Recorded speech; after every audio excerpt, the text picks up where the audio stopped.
জানেন কি সরস্বতী পুজোর আগে কুল খেতে নেই কেন? পুরাণ মতে দেবী সরস্বতীকে তুষ্ট করতে চেয়েছিলেন মহামুনি ব্যাসদেব। তাই তিনি বদ্রিকাশ্রমে দেবী সরস্বতীর উদ্দেশ্যে তপস্যায় বসেছিলেন। কিন্তু এই তপস্যা শুরুর আগে দেবী সরস্বতী তাকে একটি শর্ত দেন। দেবী ব্যাসদেবী তপস্যা স্থলের সামনে একটি কুল বেজ এনে রাখেন এবং বলেন, এই কুল বেজ যবে অঙ্কুরিত হয়ে চারা গাছ থেকে বড় গাছে পরিণত হয়ে নতুন কুল হবে এবং সেই কুল যেদিন পেকে ব্যাসদেবের মাথায় পড়বে, সেদিন দেবী সরস্বতীর উদ্দেশ্যে ব্যাসদেবের তপস্যা পূর্ণ হবে।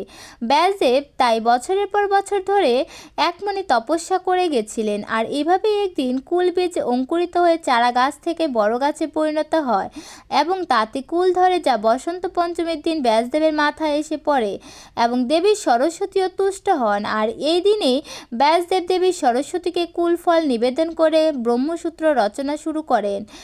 যদিও মাঘ মাসে কুল কাঁচা থাকে, যা খেলে শরীর খারাপ হয়, তাই আরও সরস্বতী পুজোর আগে কুল খাওয়া নিষেধ।